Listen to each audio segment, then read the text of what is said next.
Olá a todos, eu sou o Dr. Lucas Vilarinho, médico anestesiologista, com título superior em anestesia pela Sociedade Brasileira de Anestesia, e instrutor do Centro de Ensino e Treinamento da Universidade Federal de Goiás. E vou falar com vocês o assunto da anestesia em cirurgia robótica. Anestesia em cirurgia robótica. Papel crucial na segurança e eficácia das cirurgias robóticas. Esse curso vai ser mais voltado para a cirurgia em urologia, mas a gente vai comentar também sobre as outras tipos de cirurgia robóticas que a gente também tem no nosso dia a dia. E quais são os desafios e considerações específicas na anestesia nesse contexto da cirurgia robótica? A utilização o que vem a ser a cirurgia robótica. A gente tem a utilização dos sistemas robóticos controlados por cirurgiões para realizar procedimentos cirúrgicos mais precisos. E quais são os benefícios da cirurgia robótica? A precisão dos movimentos do braço do robô, a gente tem um menor índice de complicações cirúrgicas e anestésicas, um menor tempo de internação e recuperação dos pacientes submetidos à cirurgia robótica, um menor trauma para o paciente e, consequentemente, uma menor dor pós-operatória, facilitando a alta precoce desse paciente com uma reabilitação precoce também.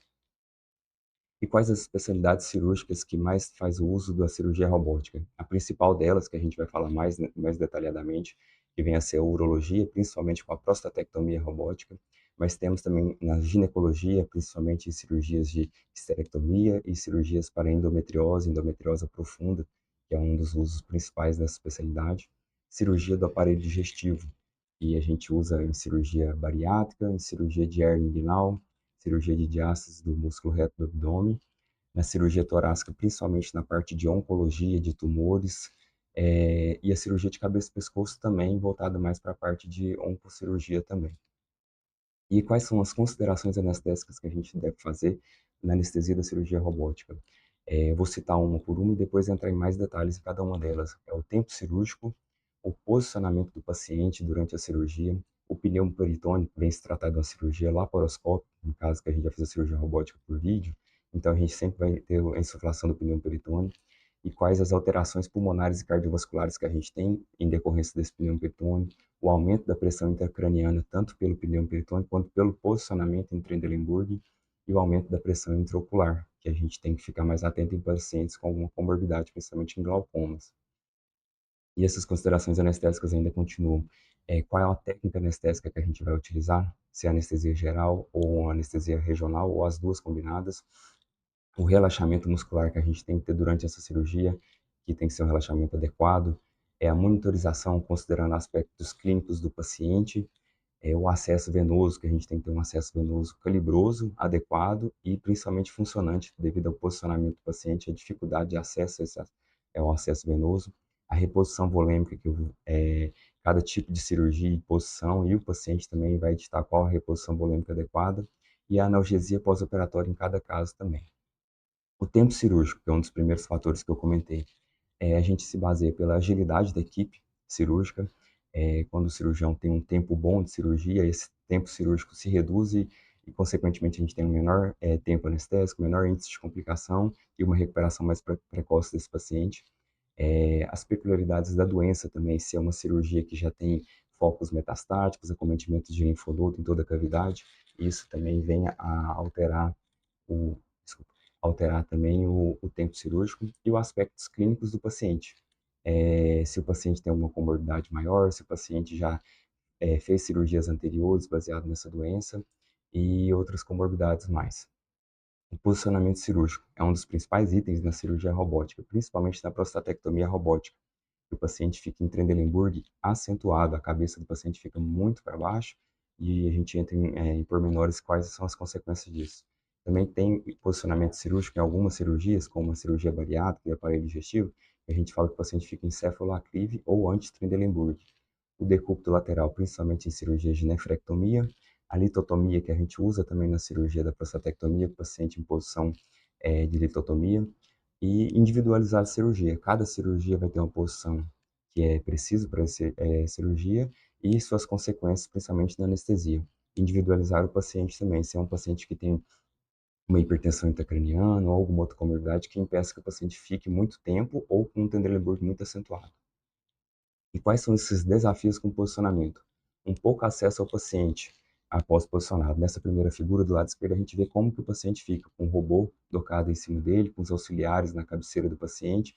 Então, o acesso ao anestesista, ao paciente, principalmente na face, nos braços, o acesso venoso é muito restrito. Então, desde o início da cirurgia, a gente tem que tomar muito cuidado com o posicionamento e a dificuldade de acesso a esse paciente. Os braços costumam ficar ao longo do corpo, o Trendelenburg é acentuado, o uso das perneiras, que tem na segunda figura, a gente consegue visualizar bem, os braços a gente consegue visualizar nessa é, terceira figura, que eles ficam rente ao corpo. A ventilação desse paciente, como a gente usa cintas para proteger o paciente, principalmente para evitar o deslocamento durante a cirurgia, a gente tem que ficar atento também para as dificuldades de ventilação e as lesões na face do paciente, porque o rosto do paciente fica tampado durante a cirurgia e a gente tem dificuldade de acessar o rosto do paciente. E lesões nervosas no geral, principalmente das lesões de membros inferiores, na posição da perneira, que a gente pode ter alguma lesão no nervo fibular, e as lesões do plexo braquial do paciente pelo uso dos braços rentes ao corpo e o peso do paciente deslocando esse paciente em Trendelenburg. O pneu peritônio, a ventilação, toda a cirurgia robótica que usa de videolaparoscopia, a gente precisa da insuflação do pneu peritônio. Geralmente a gente usa o gás de CO2 e essa pressão costuma ficar entre 12 e 15 milímetros de mercúrio durante o intraoperatório. E quais as consequências para o paciente e para a cirurgia, principalmente na anestesia desse pneu peritônio? As alterações pulmonares e cardiovasculares, decorrentes do pneu peritônio e do paciente em Trendelenburg acentuado, o deslocamento cefálico do diafragma pela insuflação do pneu peritônio, a redução da complacência pulmonar, porque a gente tem uma restrição da ventilação desse paciente, a redução da capacidade residual funcional também, que é uma alteração na ventilação do doente, altas pressões de ventilação. Então, no começo da cirurgia, quando a gente vai posicionar o paciente, colocar a cinta, a gente fica atento à pressão de ventilação, porque durante a cirurgia essa pressão aumenta ainda mais. Redução do retorno venoso, por causa do pneu peritônio, a gente tem uma redução do retorno venoso para o paciente também, e, consequentemente, uma redução do débito cardíaco e uma hipotensão refratária, dependendo das condições clínicas desse paciente. Além disso, a gente vai ter um aumento da pressão intracraniana, porque o paciente está de cabeça para baixo, uma redução do retorno venoso da circulação cerebral para o coração. E quais as consequências desse aumento da pressão intracraniana? A gente vai ter um retardo do despertar do paciente, vai ter uma agitação, o paciente, principalmente o paciente idoso, ele vai fazer um edema cerebral, aumenta a pressão intracraniana, e a gente, com essa agitação, o paciente fica confuso, a gente pode até mesmo ter quadros de delírio e um atraso na alta desse paciente hospitalar. Além disso, pode ter um aumento da pressão intraocular. Por isso, a gente tem que ficar muito atento a pacientes com história de glaucoma ou outras doenças com aumento da pressão intraocular. E quais as técnicas anestésicas utilizadas? A anestesia geral sempre vai estar sendo usada, principalmente porque o paciente vai fazer uma videolaparoscopia para ter a cirurgia robótica, de preferência sempre pela anestesia venosa total, que a gente usa o Propofol, que a gente tem um controle melhor do edema cerebral, e muitas das vezes a gente associa uma anestesia regional. Essa anestesia podendo ser raquidiana, peridural ou mesmo alguns bloqueios associados com ultrassonografia. Mas a anestesia de escolha, principalmente a anestesia de neuroeixo, uma RAC, podendo ser associada à anestesia geral, para controle da dor pós-operatória. E o relaxamento muscular? Esse relaxamento muscular na cirurgia robótica, ele tem que ser adequado, um relaxamento muscular intenso, profundo, que a gente fala, para a gente ter um pneu peritônio adequado, para facilitar a cirurgia para o cirurgião, um bom relaxamento da cavidade abdominal. A gente também reduz as complicações intraoperatórias, sendo elas aumento da pressão intraabdominal, pressão intratorácica, pressão intracraniana e pressão intraocular. E uma imobilidade completa do doente. Por quê? Porque o paciente vai estar com o robô posicionado. E se o paciente fizer algum tipo de movimento durante a cirurgia, pode ser catastrófico para o paciente, alguma lesão muito grave. Por isso a gente usa a infusão contínua de relaxante muscular. A gente, vou falar um pouco mais detalhado do TOF, mas o PTC, que é uma contração pós-tetânica, a gente tem que estar ela ou 0, ou 1, ou 2, e o TOF sempre igual a 0, para evitar algum risco de o paciente movimentar durante a cirurgia. E ao término da cirurgia, a gente vai fazer a reversão completa com o antagonista do relaxante intramuscular, que seria o Sugamadex, no caso o Bridium aqui, para reverter o uso do Rocurone, para a gente ter uma extubação segura desse paciente. E como que seria essa monitorização adequada? Baseada no porte cirúrgico. A gente vai fazer uma prostatectomia, um paciente rígido, a gente tem uma monitorização. Agora, se for uma cistectomia, esvaziamento, uma cirurgia com reconstrução, uma cirurgia muito prolongada, a gente pode ter que invadir mais esse paciente, uma monitorização mais profunda. Então, a gente se baseia no porte cirúrgico, o posicionamento cirúrgico também influencia na monitorização, o porte anestésico, qual a técnica anestésica que vai ser utilizada, se a gente vai ter que pegar um acesso venoso mais calibroso, funcionar uma artéria radial para monitorizar a pressão arterial contínua, e principalmente punção também de acesso venoso central, dependendo de qual tipo de cirurgia, e quais os aspectos clínicos do paciente que vai ditar a monitorização. Primeiro, a idade. Se for um paciente muito idoso, a gente pode ter que fazer uma monitorização mais invasiva. E as comorbidades principais que a gente lida no dia a dia, que seria a síndrome da apneia do sono obstrutiva, diabetes mellitus, hipertensão arterial, hipertensão pulmonar, obesidade mórbida, hipertensão intracraniana e hipertensão intraocular. E a gravidade da doença também, se é uma doença já invasiva, já em alto grau já de acometimento de linfonodos ou outros órgãos com metástase associada. O histórico anestésico cirúrgico, se esse paciente fez alguma cirurgia anterior, teve alguma complicação, provavelmente a gente vai fazer uma monitorização mais invasiva também. E o prognóstico da doença também, se é um paciente que tem prognóstico, se a doença tende a ser curada depois dessa cirurgia. Nessa figura a gente tem associado, em cima a gente tem um monitor que é um TOF, monitorização por eletromiografia, chama TweetView. Logo, o segundo item é o BIS, que é para monitorizar a profundidade anestésica. A gente ter associação que o paciente não vai ter um atraso no despertar, edema cerebral. E logo abaixo a gente tem 3 bombas de infusão, que é anestesia venosa total. Na primeira a gente tem a infusão do Propofol, para garantir a hipnose desse paciente. E nas duas de baixo é a infusão de relaxante muscular Rocurone. E logo abaixo do remfentanil, que é o Ultiva, que dá analgesia intraoperatória. Anestesia também intraoperatória. Como que se dá essa monitorização adequada? Oximetria de pulso para medir a saturação no intraoperatório, a pressão arterial podendo ser ela não invasiva, somente com braçadeira, ou invasiva, dependendo do grau de complicação ou grau de comorbidade do doente. O eletrocardiograma contínuo, que é o ECG, que se dá pela cardioscopia, de 12 derivações. No caso, a gente vai usar 5 eletrodos para monitorizar a frequência cardíaca, se tem alguma arritmia no intraoperatório. A temperatura é muito importante também, a gente evitar a hipotermia nesses pacientes, porque a hipotermia está associada com grau de complicação, principalmente de isquemia miocárdica, pelo aumento do consumo de oxigênio miocárdico. A capnografia para ver como está se dando a ventilação desse paciente, extração de gás carbônico também pela circulação pulmonar. O BIS, que eu mostrei na foto anterior, que é a gente monitoriza a profundidade anestésica, e o TOF, que é para monitorizar o relaxamento muscular no intraoperatório. E a reposição volêmica? Ela vai ser baseada no tipo de cirurgia, o posicionamento cirúrgico e os aspectos clínicos do paciente. Por exemplo, a prostatectomia robótica, que o paciente fica em Trendelenburg acentuado, a gente não pode ter uma reposição volêmica liberal, a gente tem que fazer uma reposição restritiva, justamente para evitar que o excesso de fluidos vai formar um edema cerebral e edema na conjuntiva, que isso atrasaria bastante o despertar do paciente. Então, durante a cirurgia, a gente faz uma restrição volêmica e, após o paciente voltar à posição normal ou após a extubação, a gente vai ter uma reposição volêmica mais liberal. Já outros tipos de cirurgia, como nefrectomia, gastroplastia, e outras cirurgias que não têm esse triângulo acentuado, a gente pode sim fazer uma reposição volêmica mais liberal. E também dependendo do aspecto do paciente, se ele for um paciente com cardiomiopatia dilatada, com insuficiência cardíaca, a gente também vai ter uma restrição volêmica na reposição desse paciente. E sempre optando por cristalóides balanceados, como plasma light, ringer lactato, para melhorar o prognóstico desse paciente no pós-operatório. E a analgesia pós-operatória, como é que ela se dá? Primeiro de tudo, a gente tem que individualizar o paciente. Se é um paciente que tem um histórico de hiperalgesia em outras cirurgias, uma sensibilidade maior à dor, a gente tem sim que intensificar outros tipos de analgesia. O potencial álgico cirúrgico, se for uma cirurgia que costuma ser muito dolorosa, a gente também tem que mudar nossa estratégia.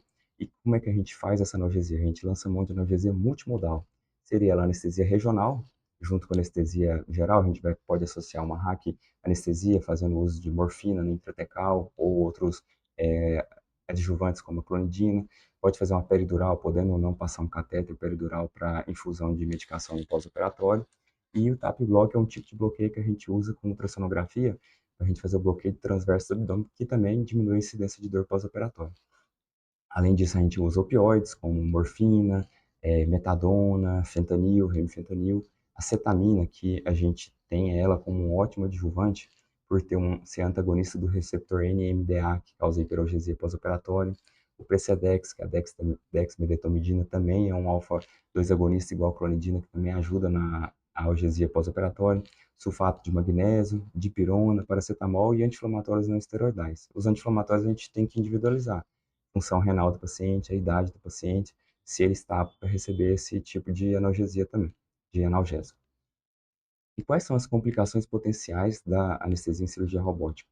A primeira e bem comum é a hipotermia, por isso a gente tem que sempre monitorizar a temperatura do paciente, aquecer o paciente dentro do operatório com manta térmica, com aquecimento ativo, lesões de posicionamento, que eu falei, pode ter lesão do nervo ulnar, no cotovelo, no braço colado ao corpo, lesão nos ombros do plexo braquial e lesão geralmente no fibular, no caso do uso de perneira. Lesões oculares por algum objeto que possa ficar em cima do rosto do paciente, que a gente não tem acesso ao paciente dentro do operatório. O escorregamento do paciente, por isso que ele tem que estar muito bem preso ao colchão, complicações ventilatórias no intraoperatório pela restrição da faixa de contenção do paciente, pelo próprio pneu peritônio, edema cerebral, se a cirurgia for prolongada, se o paciente já tiver um histórico anterior também, e se a hidratação for muito liberal, pode acontecer o edema cerebral com atraso no despertar e confusão pós-operatório, e sangramento cirúrgico, dependendo do tipo de cirurgia, do paciente, se ele usa alguma medicação que possa facilitar esse sangramento, como AS, clopidogrel e outros anticoagulantes. Além dessas complicações, a gente tem que ficar sempre atento também com sangramento pós-operatório por alguma lesão ativa durante a cirurgia.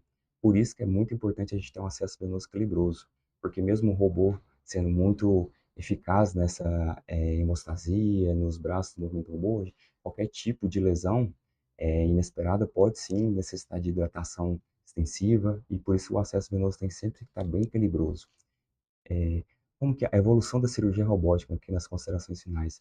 A gente tem sempre que estar atento à evolução, não só da cirurgia robótica, como outros tipos de cirurgia que estão sempre tendo modernizações no dia a dia e a anestesia, sim, andando junto com ela.